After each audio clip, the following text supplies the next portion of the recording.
더 기쁨 없도다. 날 사랑하신 주 늘 계시옵소서. 기쁘고 기쁘도다. 항상 기쁘도다.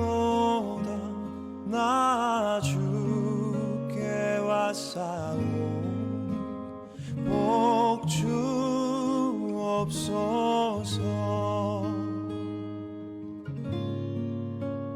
그 귀한 언약을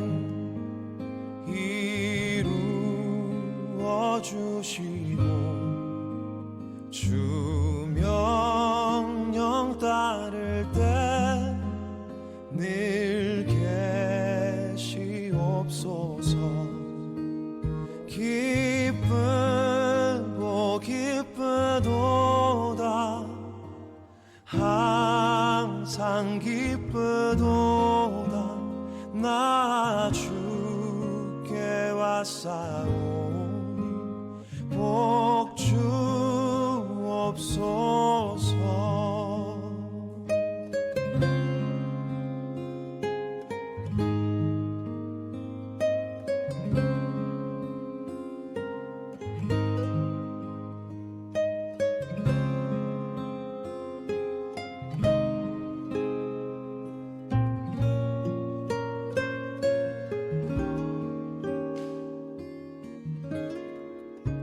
주 음성 외에는 더 기쁨 없도다. 날 사랑하신 주 늘 계시옵소서. 기쁘고 기쁘도다. 항상 기쁘도다. 나 주께 왔사오니 복 주옵소서.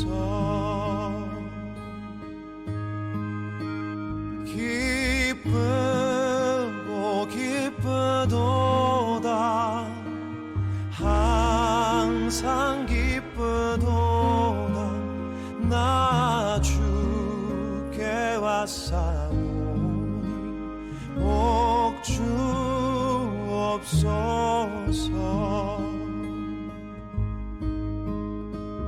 나 주께 왔사오니 복 주옵소서.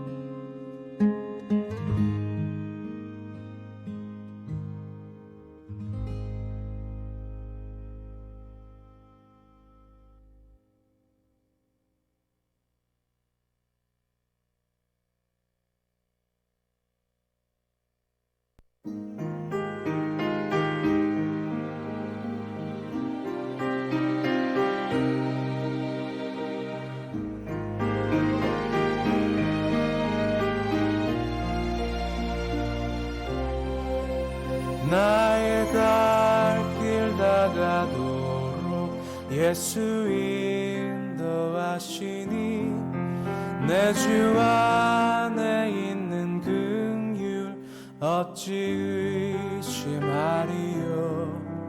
및 하늘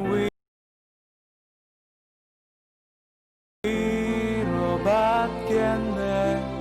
무슨 일을 만나든지 만사형통하리라. 무슨 일을 만나든지 만사형통하리라. 나의 갈 길 다가도록 예수 인도하시니 어려운 일 당한 때도 족한 은혜 주시네. 나는 영혼 매우 가라나 나의 앞에 반석에서 샘물 나게 하시네 나의 앞에 반석에서 샘물 나게 하시네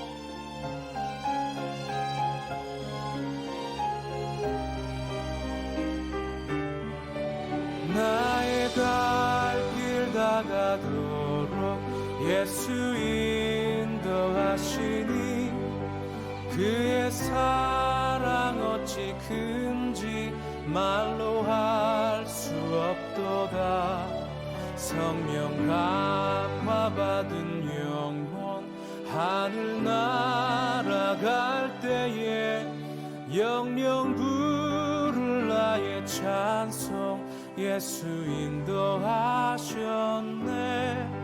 영영 부를 나의 찬송 예수 인도하셨네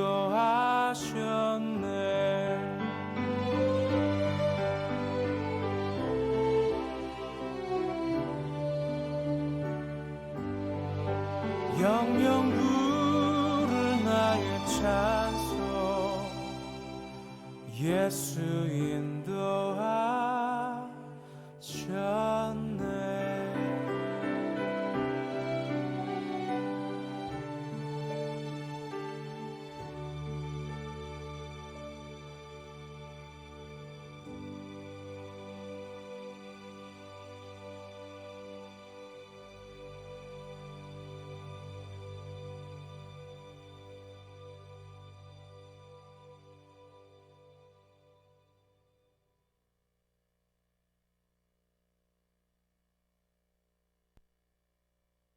내 맘이 낙심되며 근심에 눌릴 때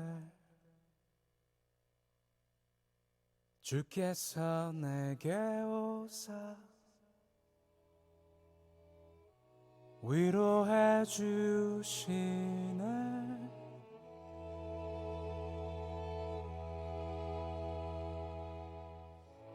가는 길 캄캄하고 괴로움 많은 날 주께서 함께하며 내 짐을 지시네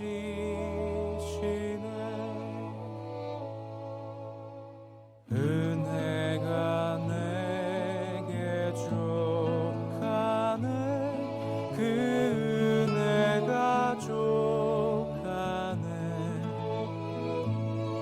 이 괴로운 세상 지날 때 그 은혜가 족하네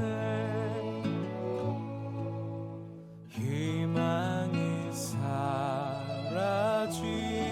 사라지고 친구 날 버릴 때 주 내게서 사귀며 새 희망 주시네 싸움이 맹렬하여 두려워 떨 때에 승리의 왕이 되신 주 음성 들리네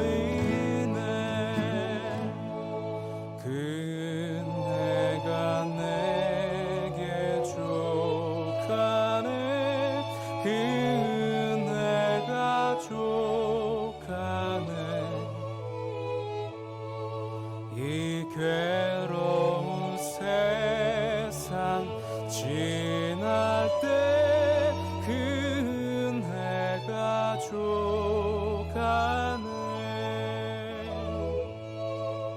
그네가 내게 줘가네 그네가 줘가네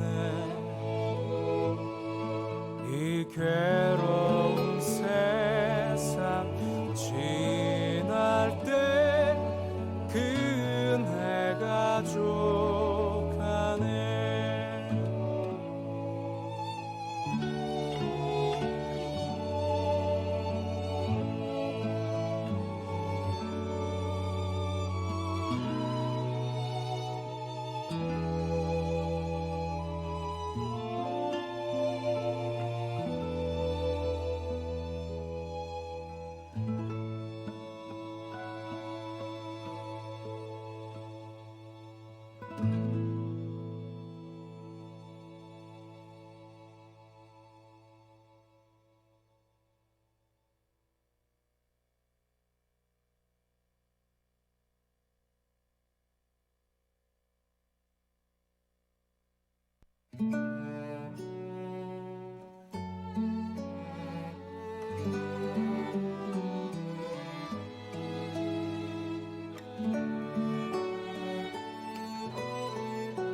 내 맘에 주여 소망 되소서 주 없이 모든 일 헛되어라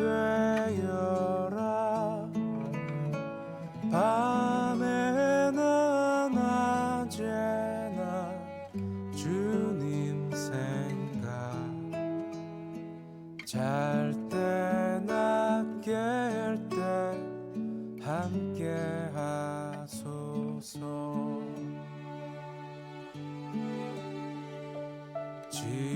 지혜의 주여 말씀으로써 언제나 내 안에 계시소서 주는 내 아버지 나는 아들 주 안에 내가 늘 함께하네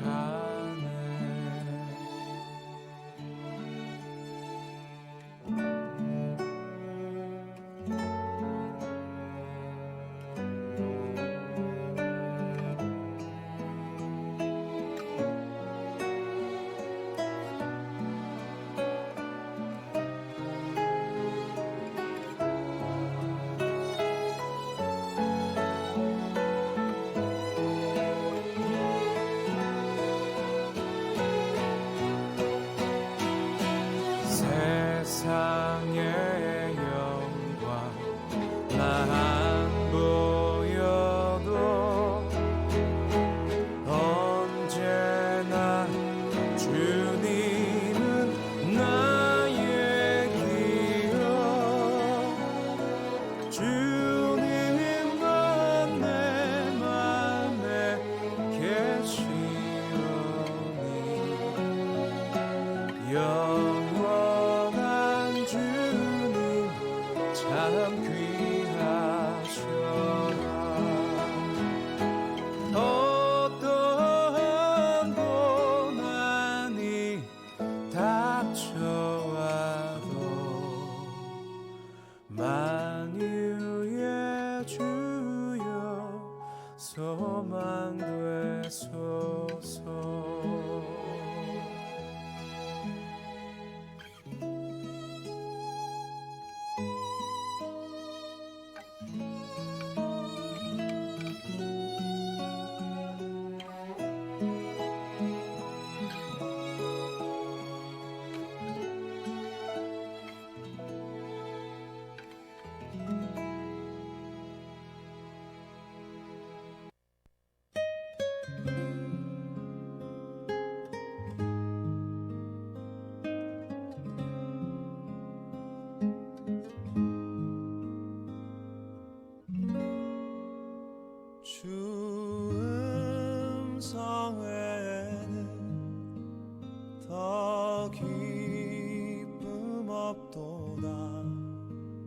날 사랑하신 주 늘 계시옵소서. 기쁘고 기쁘도다 항상 기쁘도다.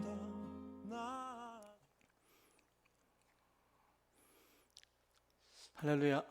오늘도 영상 예배로 함께 또 예배하는 우리 모든 성도님들에게 주님의 은혜와 평강이 함께 하시길 기원합니다. 우리 이 시간 우리 서로 인사 나누는 시간 잠시 갖도록 하겠습니다. 13분 정도 들어오셨네요. 장영환 장로님 멀리 여수에서 들어오셨습니다. 반갑습니다.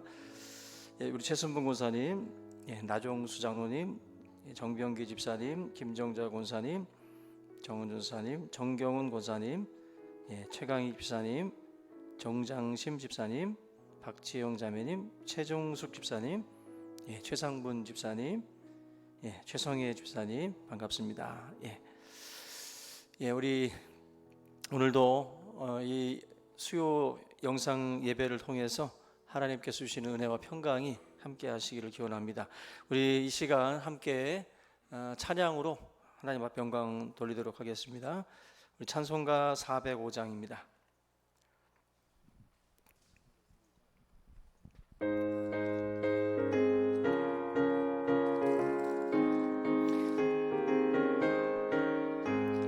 주의 친절한 발에 안기세 우리 마음이 평안하리니 항상 기쁘고 복이 되겠네. 영원하신 발에 안기세 주의 발에 그 크신 발에 안기세 주의 발에 영원하신 발에 안기세.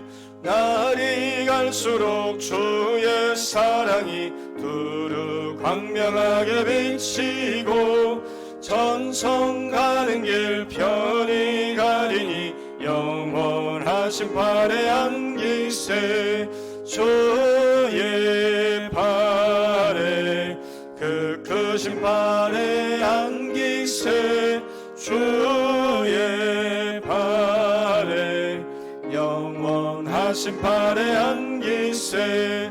주의 보좌로 나아갈 때에 기뻐 찬미 소리 외치고 겁과 두려움 없어지리니 영원하신 발에 안기세 주의 발에 그 크신 발에 안기세 주의 발에 영원하신 발에 안기.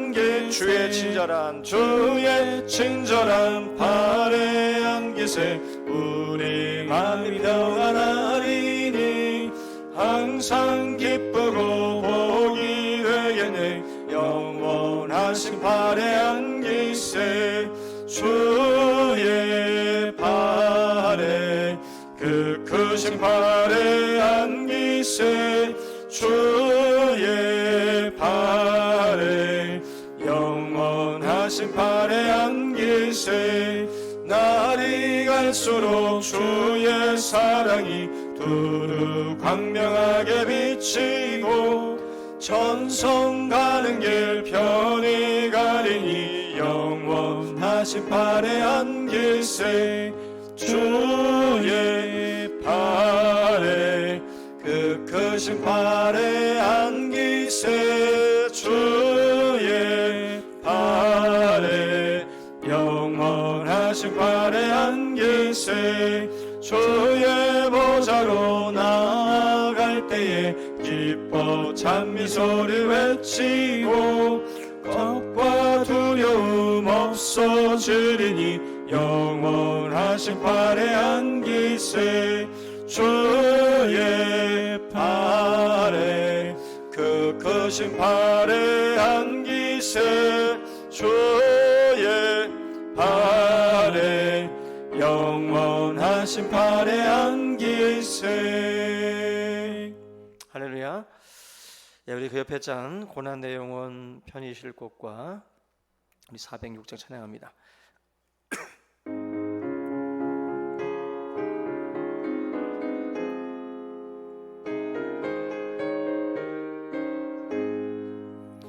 고난 내 영혼 편히 쉴 곳과 풍랑이로도 안전한 복음 폭풍까지도 다스리시는 주의 영원한 바르지에 주의 영원하신 팔 함께하사 항상 나를 붙드시니 어느 곳에 가든지 요동하지 않음은 주의 팔을 의지함이라. 세상 친구들 나를 버려도 예수 늘 함께 동행함으로 주의 은혜가 충만하리니 주의 영원한 바르지에 주의 영원하신 팔 함께하사 항상 나를 붙드시니 어느 곳에 가든지 요동하지 않음은 주의 팔을 의지함이라. 나의 믿음이 연약해져도 미리 예비한 힘을 주시며 위태할 때도 안보하시는 주의 영원한 바르지에 주의 영원하신 팔 함께하사 항상 나를 붙드시니 어느 곳에 가든지 요동하지 않음은 주의 팔을 의지함이라. 능치 못한 것 주께 없으니 나의 일생을 주께 맡기며 나의 모든 짐 대신 지시는 주의 영원한 팔 의지에 주의 영원하신 팔 함께하사 항상 나를 붙드시니 어느 곳에 가든지 요동하지 않음은 주의 팔을 의지함이라. 할렐루야. 예, 우리 이 시간 오늘 예배를 위해서 다 같이 묵도 드리심으로 우리 다 같이 수요 기도에 하나님 앞에 드리겠습니다.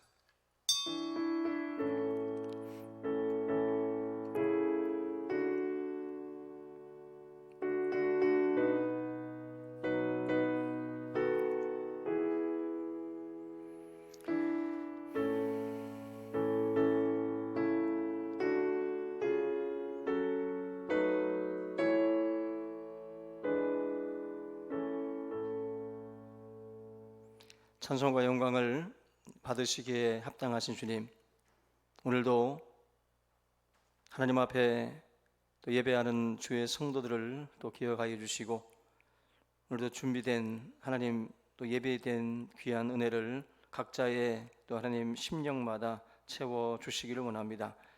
삶의 현장에서 하나님 아버지 저들이 감당해야 할 또 십자가의 무게가 참으로 하나님 고나고 무거울 때가 있습니다.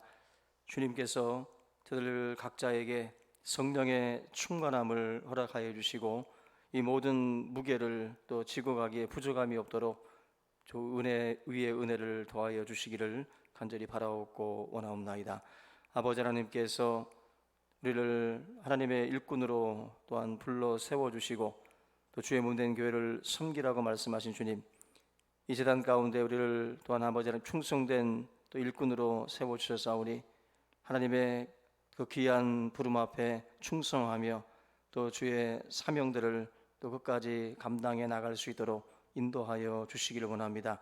이 귀한 밤 주님의 말씀을 통하여 주의 뜻을 분별케 하시고 하나님이 주시는 그 귀한 음성 앞에 순종하며 또 주의 뜻을 따르는 또 귀한 이 시간이 될 수 있도록 함께하여 주시옵소서. 살아계신 아버지 하나님, 안팎으로 참으로 많은 문제들이 또 나라와 민족 가운데 있고 또 교회 안에서도 또 여러 가지 또 아버지 하나님이여 교회 건축과 또 여러 가지 일들로 인하여서 또 하나님 힘들고 또 어려운 가운데 있습니다.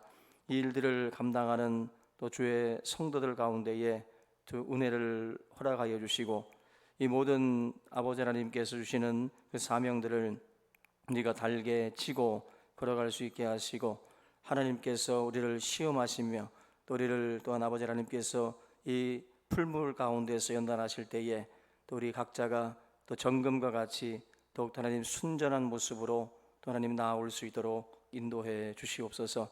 이 귀한 시간 주의 성령께서 우리의 모임 가운데에 함께하여 주시옵시기를 간절히 바라옵고나오며 예수님 거룩하시는 받들어 기도하옵나이다. 아멘. 우리 하나님 말씀 같이 보겠습니다. 데살로니가 후서 3장 16절. 데살로니가 후서 3장 16절입니다.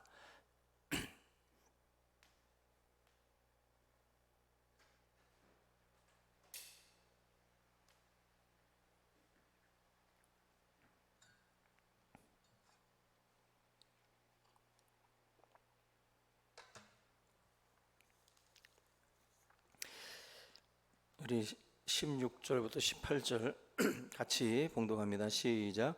평강의 주께서 친히 때마다 일마다 너희에게 평강을 주시고 주께서 너희 모든 사람과 함께 하시기를 원하노라.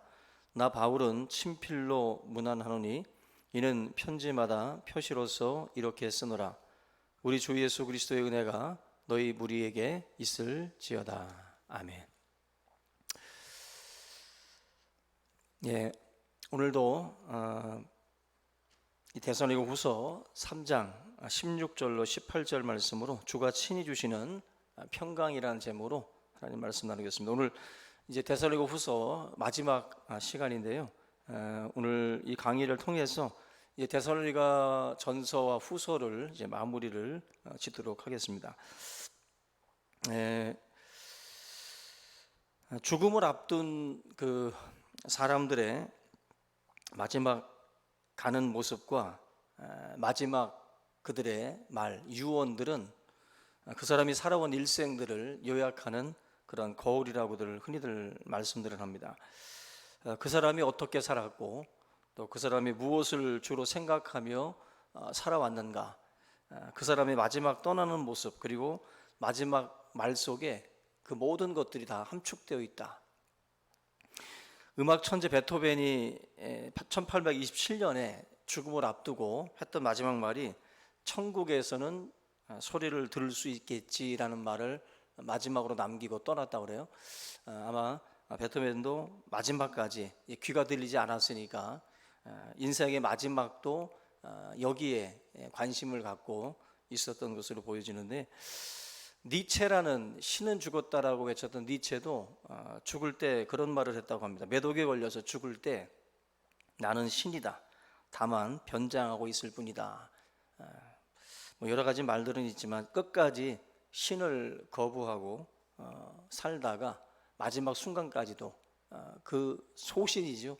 자기 소신을 지키고 그렇게 이제 일생을 마치는 요약의 말을 하고 떠났습니다. 마지막 떠날 때 자기가 살아온 일생을 이제 한마디로 어떻게 보면 그 말 속에다가 다 담고 떠났다라고 볼 수 있어요. 여러분들도 어떤 말로 자신의 일생을 요약하고 떠날 것인가, 뭐 한 번쯤 생각을 뭐 해볼 필요가 있지 않을까 싶어요. 뭐 비스마르크인가, 마르크스인가요? 그 사람은 마지막 유언을 해달라고 하니까 유언 같은 거는 살아있을 때 이제 그 말들을 다 남기지 못한 사람들이나 하는 말들이니까 꺼지라고 했다고 그래요. 그만큼 할 말들을 다 해놨으니까 마지막 남길 말 없다. 이제 자기 나름대로의 일생을 요약하는 그런 말들, 뭐 마지막에 예수님께서도 온 천하에 다니며 만민에게 복음을 전파하라. 그 말씀을 주님이 하시고 이제 떠나셨는데, 그만큼 전도라고 하는 것, 새 생명을 살리는 일들이 그만큼 중요하기 때문에 그 부분에다 정점을 딱 찍고 주님이 떠나셨다라는 건데, 저나 여러분들이 마지막 말, 마지막 모습, 떠날 때의 모습, 이런 것들이 사실은 굉장히 중요하다라고 생각이 됩니다. 떠나시는 분들 얼굴들 보면 평화롭게 떠나시는 임종을 맞이하는 분들도 있고, 정말 끝까지 마치 어디 무서운 곳으로 끌려가는 것처럼 그렇게 최후를 맞이하는 그런 사람들도 있습니다.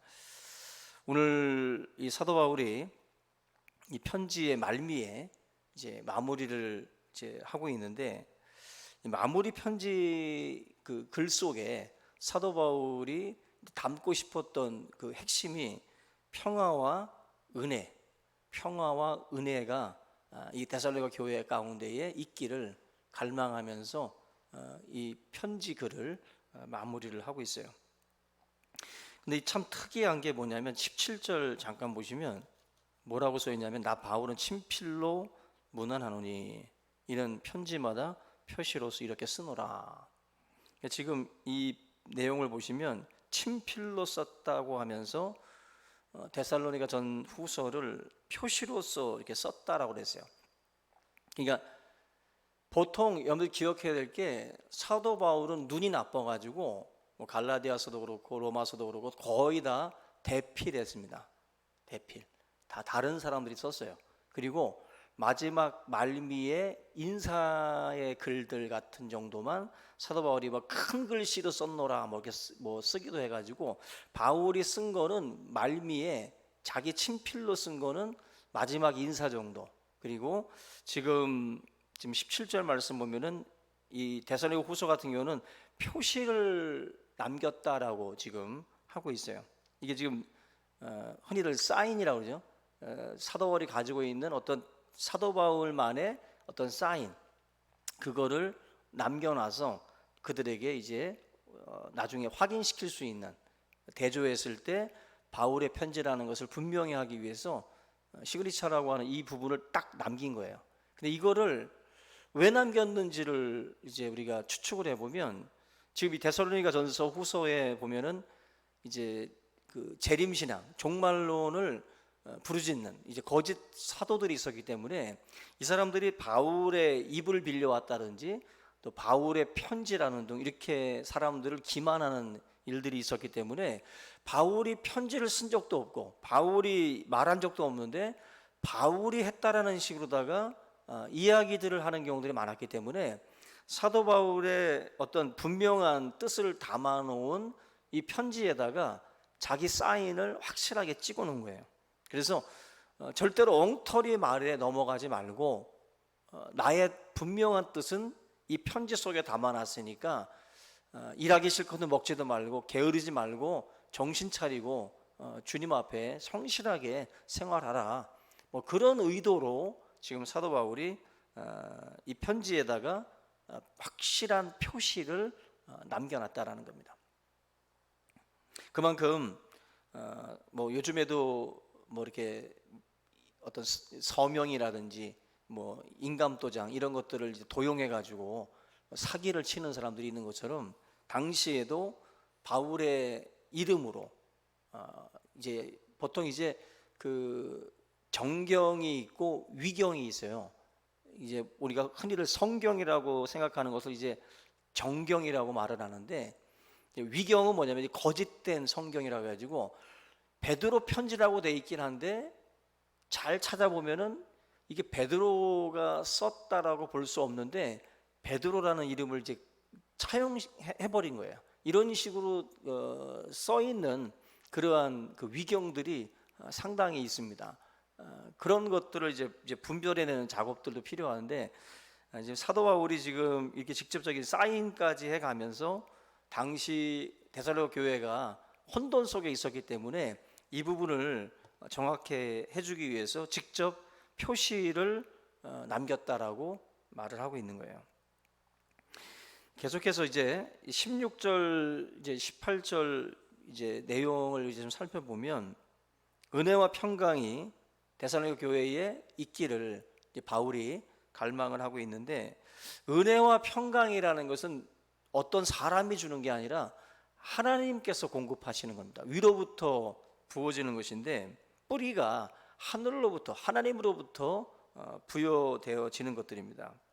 그리고 이 평강이라는 것은 어떤 단수적인 그런 말이 아니라 종합적인 말이에요. 그래서 평강이 있는 사업, 평강이 있는 건강, 평강이 있는 가정, 뭐 이런 식으로다가 우리의 모든 영역을 지배하는 그런 그 평강을 말합니다.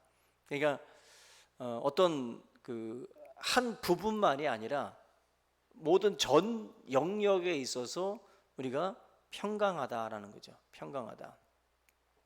그러니까 우리가 내 삶에 여러 부분이 있지만 여러 부분 속에서 어떤 부분은 편안하고 어떤 부분은 불안하고 어떤 부분은 뭐 이렇게 여러 가지가 있을 수 있잖아요. 상황이. 그죠? 뭐 아이들 학업, 뭐 사업, 뭐 가정적인 문제, 이 중에서 뭐 여러 가지 중에서 한 군데 정도는 불안한 요소들도 있을 수 있어요. 그죠?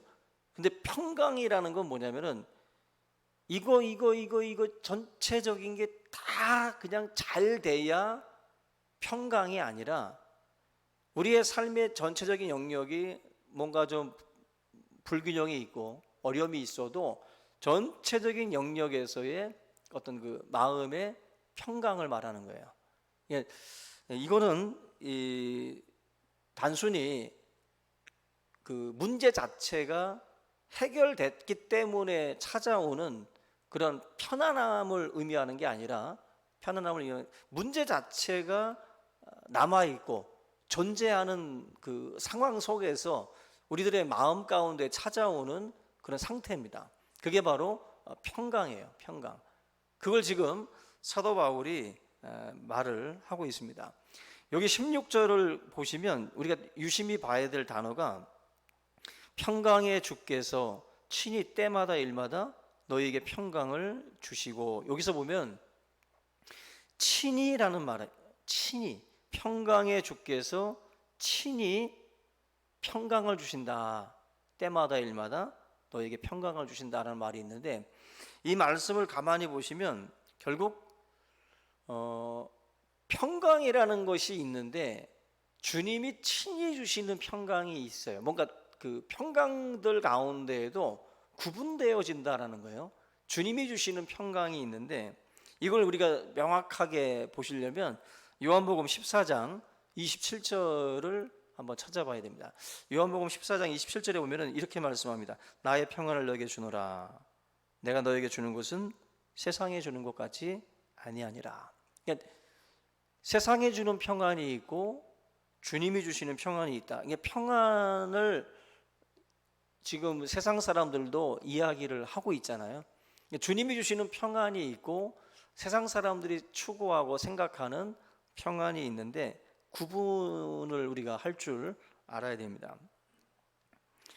민수기 6장 24절부터 26절에 보면은 여호와는 내게 복을 주시고 너를 지키시기를 원하며 여호와는 그의 얼굴을 내게 비추사 은혜 베푸시기를 원하며 여호와는 그 얼굴을 내게로 향하여 드사 평강 주시기를 원하노라 할지니라 하라. 여기 보면은 하나님께서 주시는 보호, 은혜, 평안, 이 평강, 이 세 가지를 말씀을 하는데 평강을 마지막에다가 지금 이게 위치시킨 것은 복의 마지막 결론이 바로 이 평강이기 때문에 그래요. 평강. 하나님이 주시는 복의 마지막이 평강이에요. 평강. 하나님이 돈을 많이 줬어. 여러분들한테. 기쁘죠. 그런데 마음이 불안해. 살 수 있겠어요? 권력을 주셨어. 그런데 마음이 불안해. 매일 막 심장이 콩닥콩닥 뛰어. 살 수 있겠어요? 멋진 남편 주시고 멋진 아내를 줬는데 마음이 맨날 불안해. 심장이 막 부정맥 뛰듯이 막 뛰어. 살 수 있겠어요? 못 살죠. 못 삽니다. 복 중에 복이 여러분들 따지고 보면 다 다 가지고 있는데 마음이 불안하면 살 수 없어요. 마음이. 그죠? 그렇게 따지면 잠을 설친다라고 할 때 왜 잠을 설칩니까? 불안해서 잠을 설치. 마음이 편안해야 잠을 잘 수 있는 거거든요. 복 중에 복은 일이 잘 돼서 막 성공하는 것 같은데도 마음에 계속해서 뭔가 불안감이 엄습해 온다고 한다면 참 정말 힘든 거거든요. 복 중에 복은 평강이다라고 볼 수가 있어요. 그래서 이 평강이라고 하는 이 샬롬은 온전함이라는 그 의미를 가지고 있는데, 하나님께서 주시는 평강은 어떤 한쪽으로 이렇게 치우치는 게 아니라 전체적인 균형과 조화를 이루는 거예요. 그게 바로 평강입니다. 어떤 뭐 부자연스럽게 한쪽으로만 기울어진 그런 게 아니라는 거죠. 기울어져 있으면 느끼는 게 뭐예요? 불안하잖아요. 그죠? 한쪽으로만 비대칭으로 뭔가 이렇게 기울어져 있으면 불안한 것처럼, 온전함이라는 것은 균형이 잡혀 있을 때 온전한 거예요. 마치 삼각형 구도로다가 딱 잡혀 있으면 안정감이 있잖아요. 뭐 삼각형은 뭐 쓰러질 염려가 없잖아. 오히려 사각형보다도 삼각형을 보면 넘어진다는 생각은 아예 안 하죠. 그만큼 안정된 균형과 조화를 이루는 것을 이제 평강이라고 말을 합니다. 그래서 여러분들, 하나님께 사랑하시는 자에게 잠을 주신다라고 할 때 그게 바로 평강이에요. 평강. 지금 만약에 잠을 잘 못 주무시는 분이 있다면 마음 가운데 지금 그게 깨진 거죠. 평강이 깨진 거예요. 균형과 조화가 깨져버린 겁니다. 뭔가 마음 가운데 불안과 하나님이 주시는 평안을 못 누리고 있다라고 한다면 뭔가 대단히 지금 문제가 심각하게 있다라는 것입니다. 하나님이 주시는 평안은 세상이 주는 것과는 질적으로 다른데, 세상이 주는 것은 부분적이고 또 일시적입니다. 또 세상이 주는 평안은 특징이 조건적이에요. 어떤 것들이 주어짐으로 해서 마음에 안심이 되는 거죠. 이제 막 절박하게 막 뭔가를 찾다가 원하다가 그것이 딱 주어졌을 때 오는 안도감, 그게 이제 세상이 주는 뭐 평안 이런 것들이죠. 근데 하나님이 말씀하시는 이 평안은 그런 평안과는 다르다는 것입니다. 조건적이지 않다라는 거예요. 조건이 채워져야만이 나에게 주는 그 평안과는 다른 차원이라는 것입니다. 다른 차원. 하나님께서 주시는 평안은 예를 들면 최후 승리에 대한 확신이에요. 그 확신이 우리에게 주는 평안입니다. 최후 승리에 대한. 지금 당장 여기에서는 뭐 가시적인 평안이 없다고 하더라도 하나님의 최후의 승리에 대한 확신과 그 신뢰가 우리의 마음 가운데에 이런 그 평강을 누리게 한다라는 것입니다. 요셉이 형들에 의해서 노예로 이제 팔려갔을 때 억울한 누명도 쓰고 감옥에 갇히기도 하고 정말 절망적인 상황에 그가 놓여지게 됩니다. 그럼에도 불구하고 신앙으로 자기 자신을 지킬 수 있었던 것, 그건 다른 것이 아니라 꿈을 붙잡고 그리고 또 하나님의 최후의 승리를 확신했기 때문에 요셉은 그 절박한 상황에 내몰렸어도 마음 가운데 평안을 잃지 않아요. 평안을 잃게 되면 하는 것이 바로 사람들이 덥석덥석 아무거나 잡는 거예요. 근데 요셉은 그 위기 속에 내몰렸어도 덥석덥석 거짓이나 불의를 일삼지 않았어요. 또 성실함을 잃지 않았어요. 평안을 유지할 수 있었기 때문에 그는 불안함 속에서 아무거나 짚는 그런 실수를 범하지 않고 평안 속에서 진실된 그 부분들만을 그가 붙잡고 걸어갈 수 있었다는 거죠. 여러분들 가운데에도 평안을 우리가 유지하지 못하고 이게 깨져버리면 아무거나 잡게 됩니다. 지금 당장 내가 불안하고 당장 지금 내가 초조하기 때문에 내몰리기 때문에 닥치는 대로 손에 잡히는 대로 그냥 아무거나 잡고 그냥 그걸 붙들려고 한다는 거예요. 근데 요셉의 일생을 보시면 절대로 요셉은 그렇게 살지 않았어요. 하나님이 주시는 평안이 있었기 때문에 기다릴 줄 알았고 인내할 줄 알았어요. 이게 바로 요셉이 결정적으로 하나님 앞에 쓰임을 받는 그런 이유입니다. 예수님께서 부활하시고 난 뒤에 최초로 하신 말씀이 뭐냐면 마태복음 28장 9절에 보시면은 평안하냐 이렇게 묻습니다. 평안하냐? 평안하냐? 여러분, 인생에 이 평안이라는 것이 그만큼 중요하기 때문에 예수님이 부활하시고 난 뒤에 처음으로 물으신 게 바로 이거예요. 평안하냐? 여러분들의 삶을 향해서도 하나님께서 물으실 겁니다. 평안하냐? 평안하냐?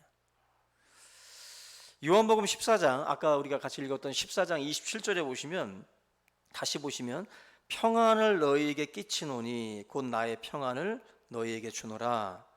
내가 너희에게 주는 것은 세상이 주는 것과 같지 아니하니라. 여기 내용을 보시면은 내 평안을 너희에게 끼치노니라고 그랬어요. 끼치노니.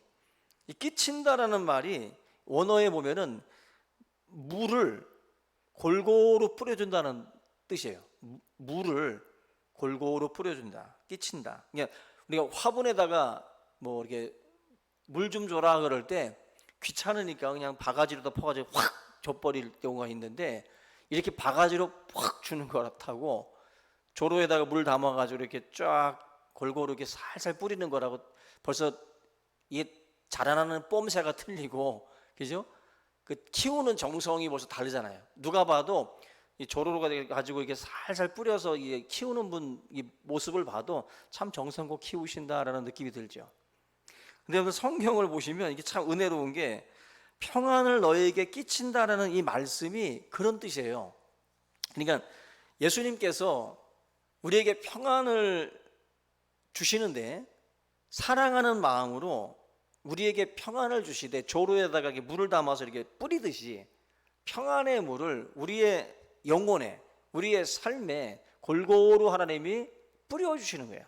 평안을 우리의 삶의 전 영역에다가 골고루 뿌려주신다. 아멘이죠.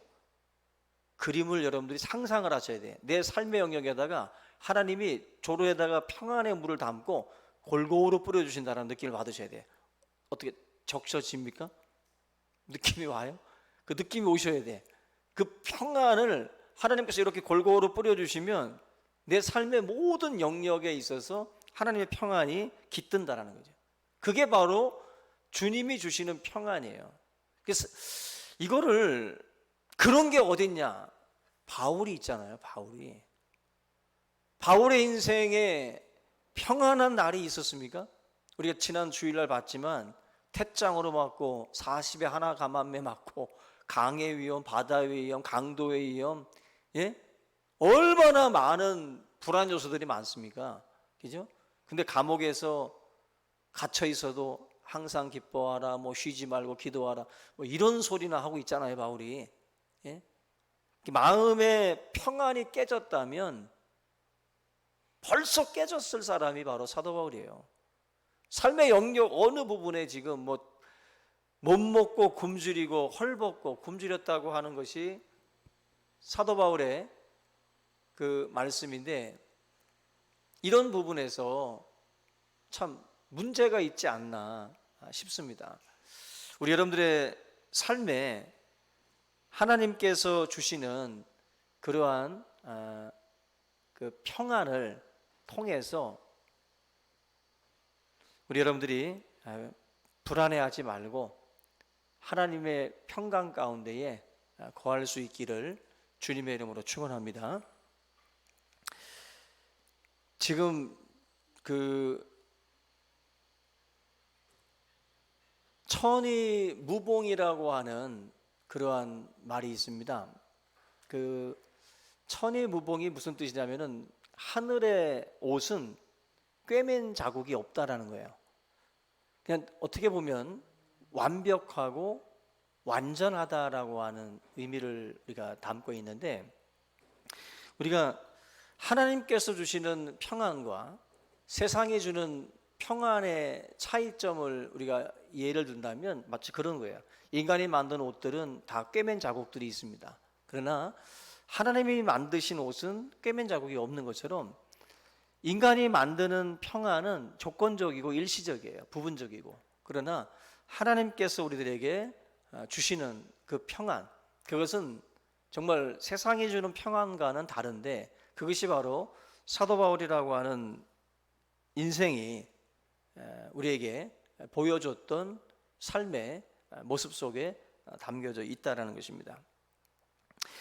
결국 사도 바울이나 또 12제자가 주님의 은혜와 평강을 누리고 난 뒤에 그들이 했던 사역의 모습들을 보게 되면, 누가복음 10장 5절과 6절 말씀에 이렇게 말합니다. 어느 집에 들어가든지 먼저 말하되 이 집이 평안할지어다 하라. 만일 평안을 받을 사람이 거기 있으면 너희의 평안이 그에게 머물 것이요 그렇지 않으면 너희에게로 돌아오리라.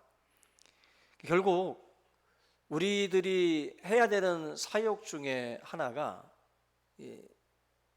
가정마다 다니면서 저희 여러분들도 바로 이 평안, 위로부터 부어지는 하나님의 평안이 각 가정마다 임할 수 있도록 우리가 기도해 주는 거죠.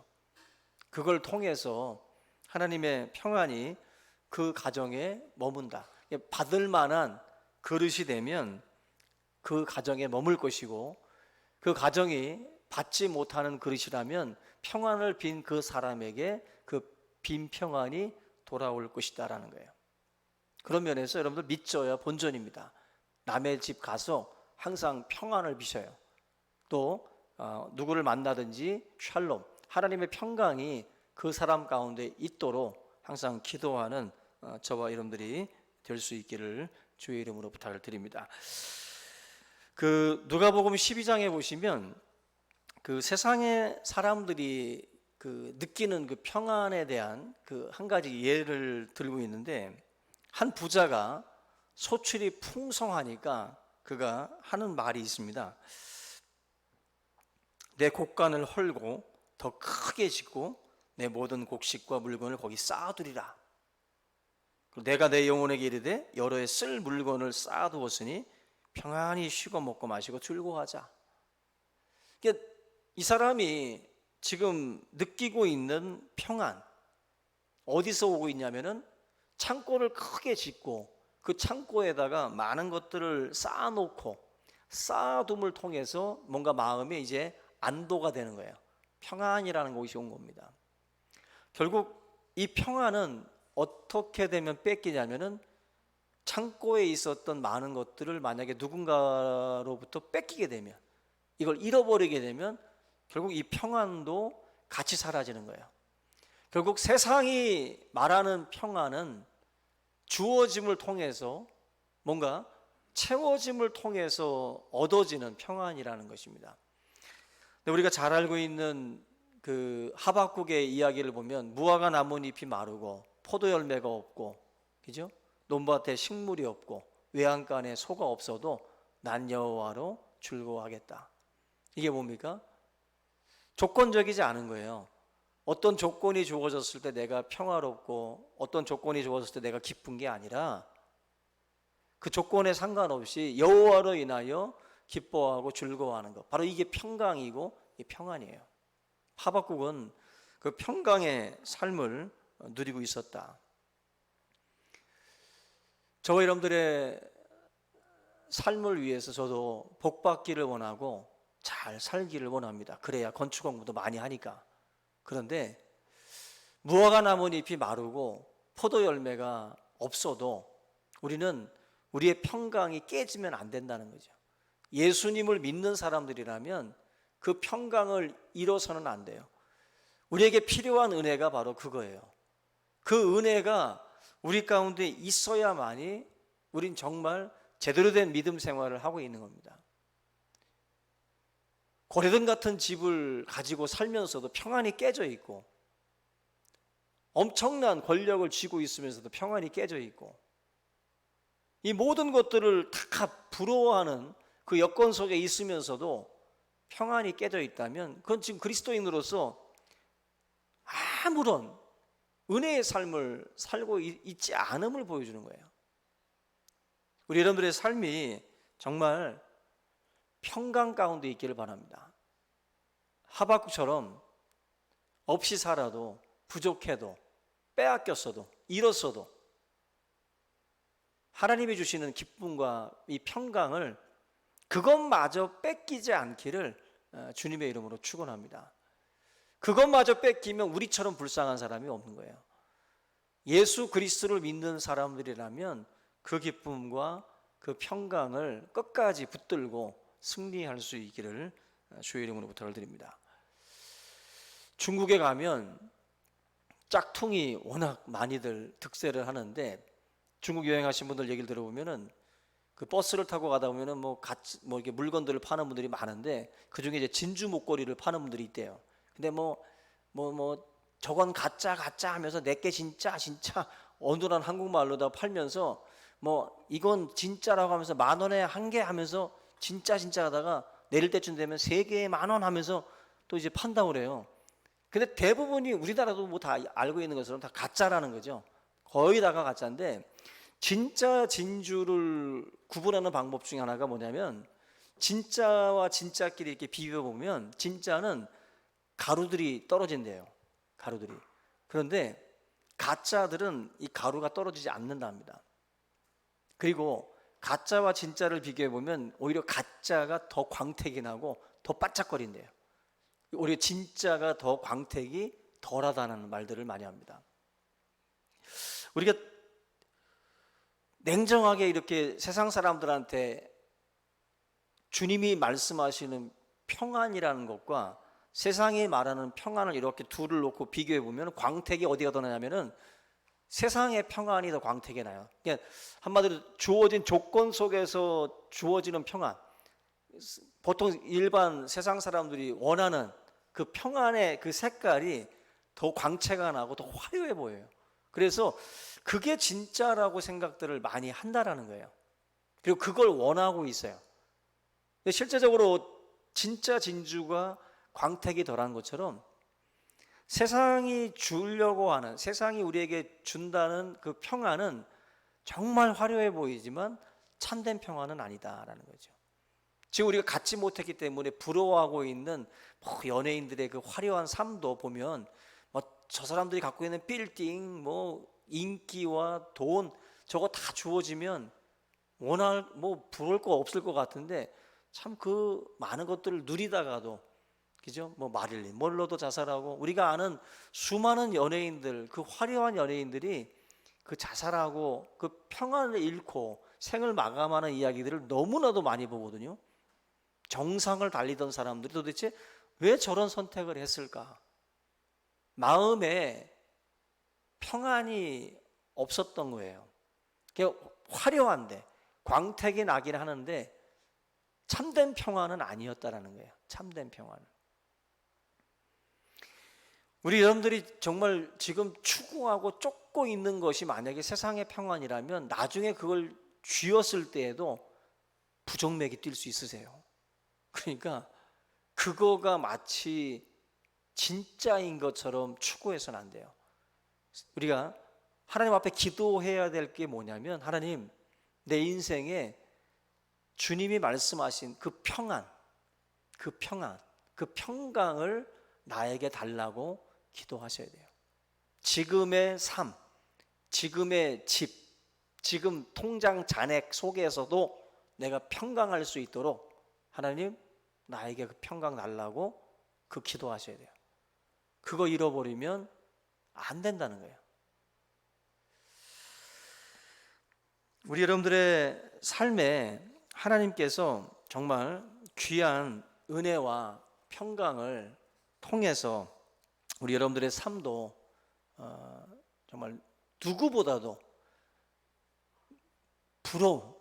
정말 누가 봐도 부러운 하나님의 백성의 모습을 저희들이 좀 유지해 나갈 수 있기를 주의 이름으로 부탁을 드립니다. 오늘 그 재미난 얘기가 있는데, 2차 세계대전 때 독일군의 폭격이 쏟아질 때 런던에 한 할머니가 그 폭격 속에서도 잠을 너무 잘 자는 할머니가 있었다고 그래요. 그래서 하도 신기해가지고 그 할머니한테 도대체 그렇게 잠을 잘 자는 비결이 뭐냐고 물어보니까, 자기는 잘 때마다 매일 밤 기도한다는 거예요.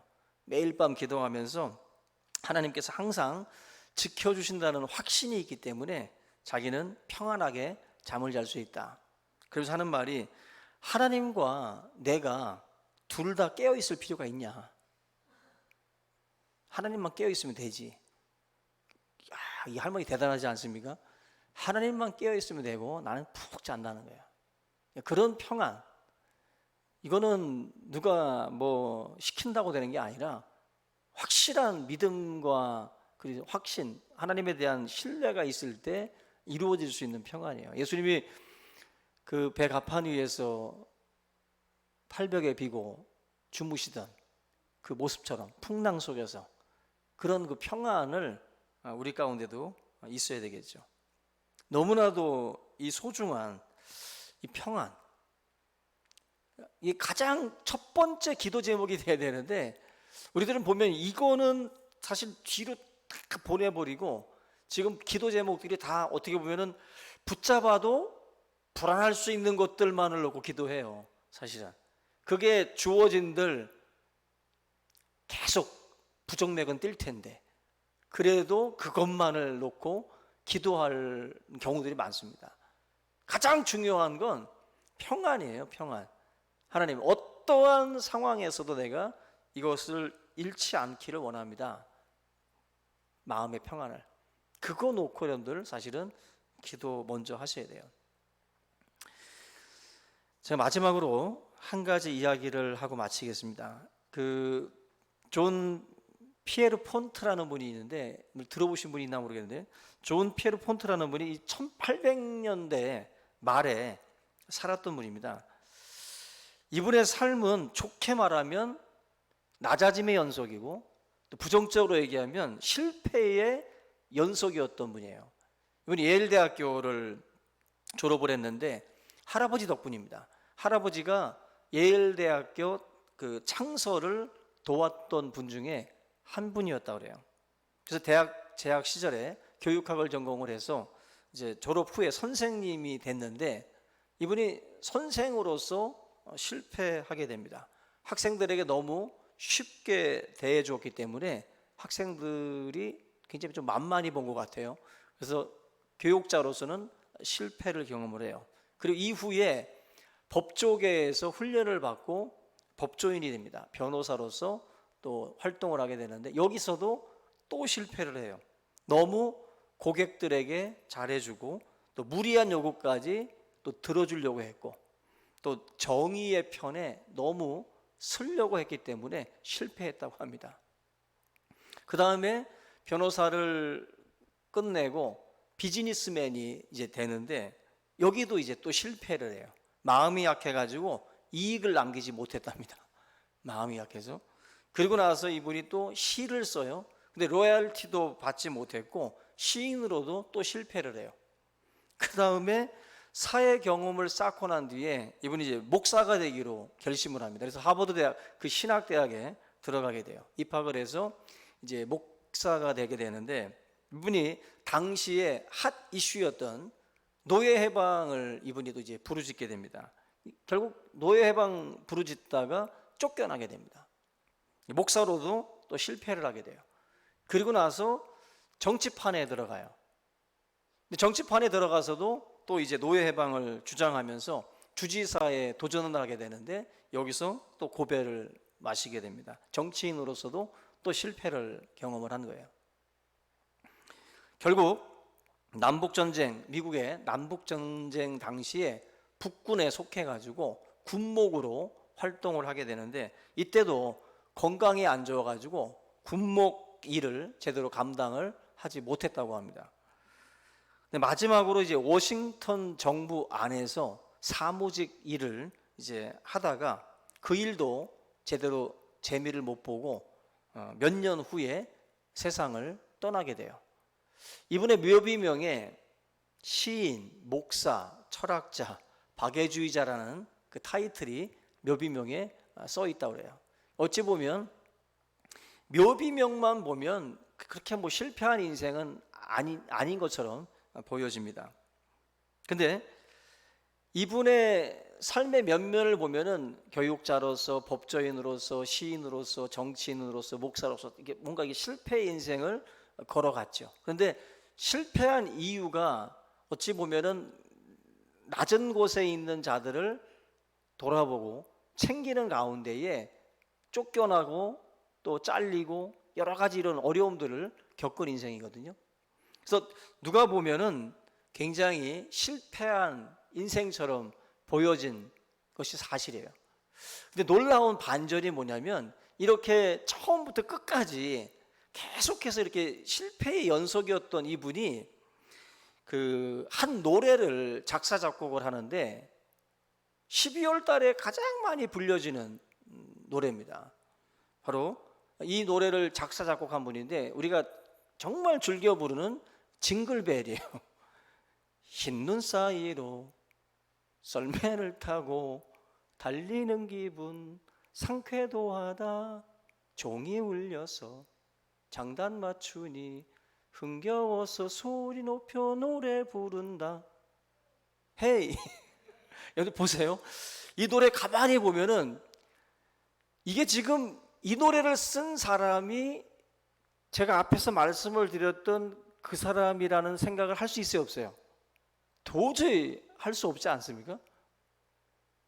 이 사람이 노래에 반전이 있는 거예요. 흰 눈 사이로 썰매를 타고 달리는 기분. 그래서 이 사람이 우리가 생각하는 그 실패의 연속이라고 생각했던 그 일들을 마치 흰 눈처럼 맞이하는 거예요. 남들은 그 사람의 삶을 실패했다라고 볼지 몰라도 그 인생은 낮아진 곳에 있는 사람들을 돌아보면서 걸어갔던 인생이기 때문에 신나게 걸어간 거예요. 그 흰 눈 사이로 그냥 썰매 타고 가듯이 기분 좋게 간 거죠. 이게 평강 속에서 걸어간 길이었기 때문에 아마 그런 노래도 만들어졌다라는 거예요. 참 노래 자체가 놀라운 반전이 아닐 수 없어요. 평강의 사람들은 결국 낮은 곳에 대해서 관심을 갖고 있기 때문에 결국 마음에 어떤 그 평강을 유지할 수 있는 거예요. 높은 곳에 마음을 두는 사람들은 마음이 평안할 수가 없어요. 항상 쫓기고 항상 불안할 수밖에 없어요. 그러나 낮은 곳을 향하는 이 마음이 있으면 마음이 평안합니다. 우리 자체도 그래요. 욕심 있고 뭔가 막 높은 곳만을 막 지향하고 막 추구하는 인생 옆에 가면은 뭔가 마음이 불안합니다. 근데 낮은 곳을 향하는 시선을 갖고 있는 분 곁에 가면 우리가 마음이 편안해요. 그런 분들, 인자한 분들, 뭔가 마음이 따뜻한 분들 곁에 가면 우리 또한 평안해지는 것과 똑같은 겁니다. 예수님 곁에 가면 우리가 평안해지는 것은 낮은 곳을 향해서 주님이 오셨던 것이었고 그렇게 인생을 사셨기 때문에 그분 곁에 가면 마음의 평안을 우리가 얻는 거예요. 우리의 마음이 결국 평안해야 모든 범사가 안정되게 굴러갈 수가 있습니다. 사도 바울이 마지막 이 편지를 마무리를 하면서 평강의 주께서 친히 때마다 일마다 너희에게 평강을 주시고 주께서 너희 모든 사람과 함께 하시기를 원하노라. 아멘. 우리 여러분들의 삶 속에도 하나님께서 때마다 일마다 항상 평강을 주시기를 주님의 이름으로 축원합니다. 오늘 이 말씀을 통해서 우리의 삶에 하나님의 평강이 임할 수 있도록 한번 통성으로 기도하겠습니다. 같이 기도합니다. 살아계신 하나님 아버지, 은혜와 사랑을 감사를 드립니다. 우리의 마음 가운데 불안함이 있고 초조함이 있고 떨림이 있다면 아버지 하나님, 이 시간 우리의 마음을 붙들어 주시옵소서. 하나님의 평안이 우리 가운데 깃들기를 원합니다. 낮은 곳을 향하고 높은 곳을 바라보지 아니하고 예수께서 성육신의 몸으로 이 땅에 오신 것처럼 마국간에 아버지 하나님여 그 몸을 누우셨던 것처럼 우리의 삶이 언제나 낮은 곳을 향하여 흘러갈 수 있도록 인도하여 주시옵소서. 무화과 나뭇잎이 마르고 포도 열매가 없고 외양간에 소가 없어도 논밭에 아버지 식물이 없어도 하나님 앞에 우리가 기뻐하고 또 감사할 수 있는 마음의 평안을, 기쁨을 주님 허락하여 주시옵소서. 우리가 지금 가지고 있는 것, 우리가 주님이 우리에게 주셔서 누리고 있는 그 세상 속에서 하나님 앞에 감사하며 즐거워할 수 있도록 인도하여 주시옵소서. 흰눈 사이로 아버지 썰매를 타고 달리는 그 기분처럼 아버지 하나님, 우리의 삶도 어떠한 고난과 어떠한 역경이 와도 우리가 기쁨의 찬송을 부를 수 있는 그런 평안과 그런 기쁨과 즐거움을 허락하여 주시옵소서. 아버지, 힘들고 어려운 이때를 살아가는 성도들의 삶에 평안을 주시기를 원합니다. 너에게 평안하냐고 물으시는 주님, 이 시대에 절실하게 필요한 하나님의 평안이 이 귀한 시간 임하기를 원합니다. 아버지 하나님이여, 우리가 깊은 잠을 잘 수 있도록 아버지 평안을 허락하여 주시옵소서. 우리의 마음 가운데 불안함을 떨쳐내게 하시고 하나님이 주시는 평강이 우리의 삶에 머물 수 있도록 주여 인도하여 주시옵소서. 살아계신 주님, 성도들의 삶에 아버지 하나님, 참으로 하나님이 주시는 평안이 이 시간 머물기를 원합니다. 주의 평안이 우리의 교회 위에, 성도들의 가정 가운데에, 저들의 직장 가운데에, 저들의 심령 가운데에, 가정 가운데 임하게 하여 주시옵소서. 하나님의 평강으로 지켜 주시옵소서. 감사하고 예수님의 이름으로 기도합니다. 사랑해 주님 감사합니다. 하나님의 평강이 성도들의 삶의 현장에 임하게 하여 주시옵소서. 불안과 초조 속에서, 두려움 속에서 살아가는 이들이 없게 하시고 예수 그리스도를 믿는 믿음 안에서 우리의 마음이 평강으로 지킬 수 있도록 인도하여 주시옵소서. 아무것도 염려하지 말고 오직 모든 일에 기도와 간구로 너희 구할 것을 하나님께 아뢰라. 그리하면 지각에 뛰어나신 하나님의 평강이 너희 마음과 생각을 지키시리라고 말씀하셨사오니 주의 사랑하는 성도들의 삶에 놀라운 평강의 역사들이 임하게 하여 주시옵소서. 감사하고 예수님의 이름으로 기도하옵나이다. 아멘.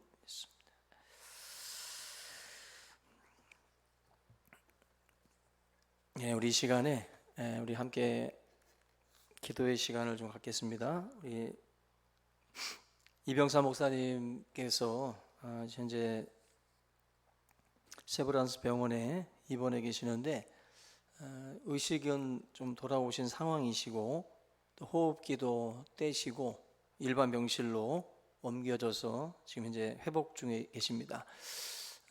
또 한 20여일 정도 머물면서 치료에 또 이제 집중하셔야 될 시기이신데 우리 목사님은 회복을 위해서 우리 기도해 주시고요. 또 사모님의 또 건강을 위해서도 함께 기도해 주시기 바랍니다. 그리고 전준희 자매도 지난 수술을 잘 마치고 지금 현재 회복 중에 있는데요. 아마 금요일쯤에 퇴원 예정에 있는데 이제 수술 마치고 나서 이제 통증이 많이 좀 있습니다. 우리 전준희 자매 치료와 또 이제 회복을 위해서 기도해 주시고요. 또 우리 김성길님, 우리 폐암 초기신데 이제 치료받고 항암 요법 이제 치료에 들어갑니다. 임파 쪽에 항암 요법을 통해서 치료에 들어가시는데 우리 김성길님을 위해서 기도해 주시기 바라고요. 우리 김재영 집사님도 마찬가지로 아버님을 위해서 이제 간절히 기도하는 가운데 또 이번에 또 손가락 수술 내일 성민병원에서 또 이제 아마 입원하셔서 치료 이제 수술을 하게 됩니다. 우리 김재용 집사님 모든 수술도 잘 끝마쳐질 수 있도록 위해서 이 시간 함께 기도하겠습니다. 우리 이 시간 우리 사랑하는 우리 환우들을 위해서 함께 통성으로 기도합니다. 같이 기도합니다. 살아계신 하나님 아버지, 은혜와 사랑을 감사를 드립니다. 하나님께서 이번 또 우리 이병삼 목사님 또 폐렴과 또 심장 이상으로 또 하나님 또 치료와 회복의 시간들을 보내고 있습니다. 하나님께서 사랑하는 종을 붙들어 주시고 주님의 건동의 손길을 통하여 회복되어 지기를 원합니다. 아버지 하나님, 이 위기의 때에 하나님께서 간섭하여 주시고 아버지 불쌍히 여겨 주시기를 원하며 주님의 때에 아버지 하나님께서 또 건강하게 또 하나님 다시 한번 주님의 몸된 교회 안에서 함께 예배하고 함께 섬길 수 있도록 은혜를 더하여 주시기를 원합니다. 연약한 육체를 주의 오른손으로 붙들어 주시옵고 아버지 하나님, 이 모든 또 병마와의 싸움에서 감당할 수 있는 힘을 허락하여 주시옵소서.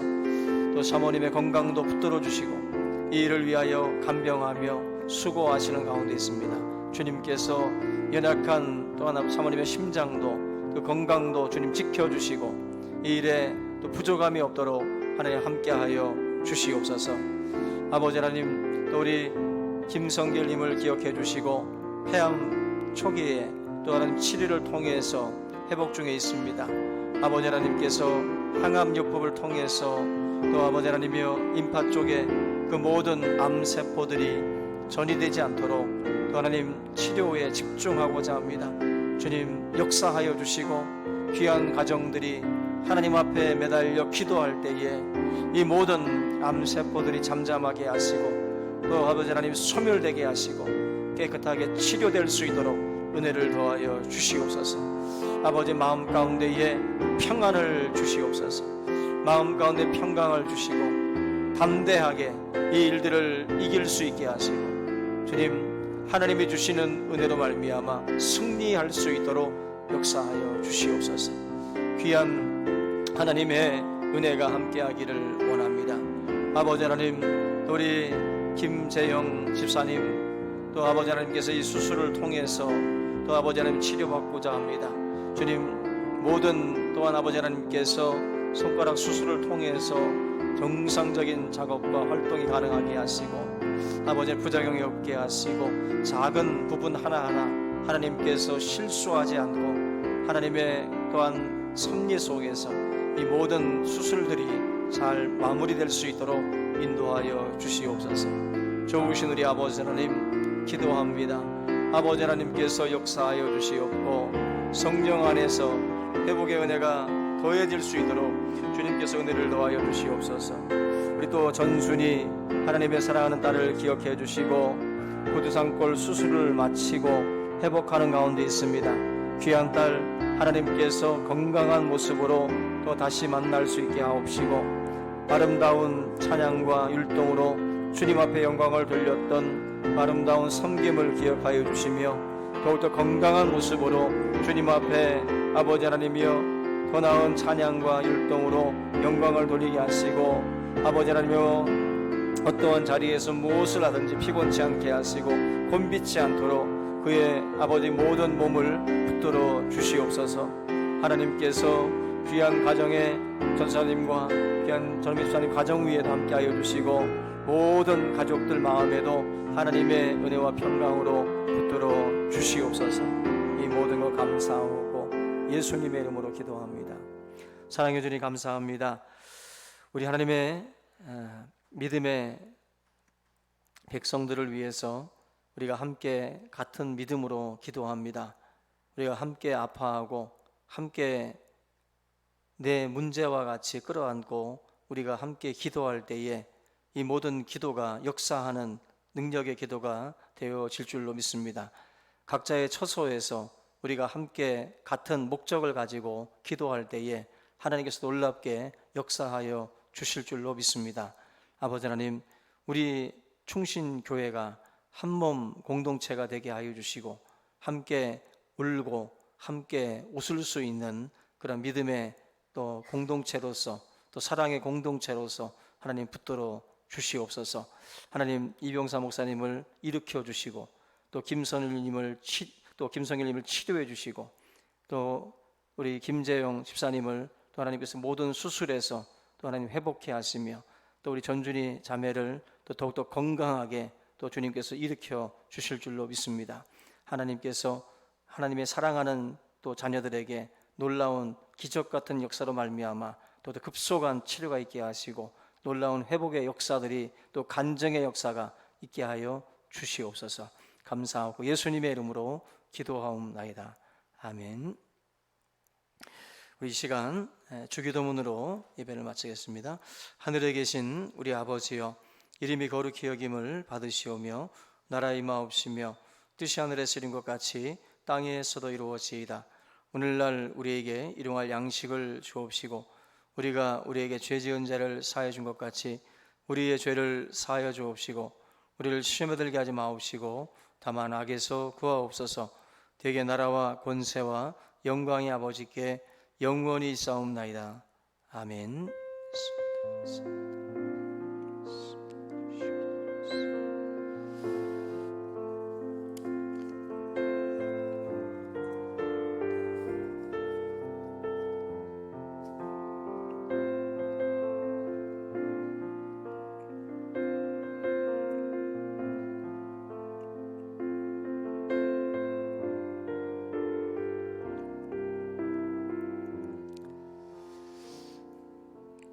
오늘도 영상 예배로 함께 예배한 모든 성도님들에게 하나님의 은혜가 함께 하시길 바라고요. 우리 금요일 날 또 다시 만날 수 있길 바랍니다. 샬롬.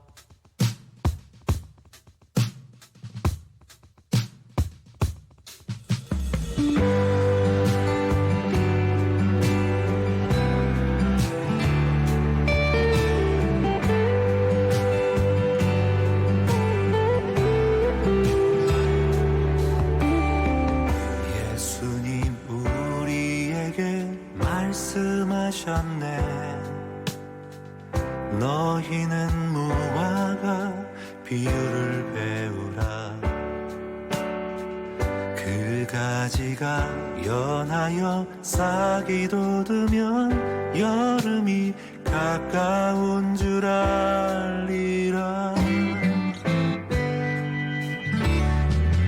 너희 스스로 조심하지 않으면 술 취한 방탕한 생활의 염려로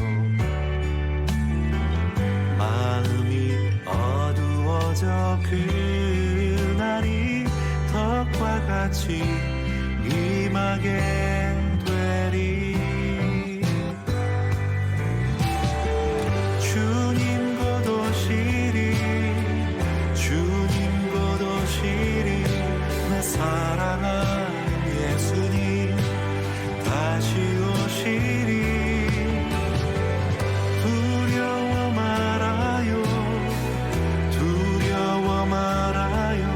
주의 말과 영이 있는 자들아 두려워 말아요.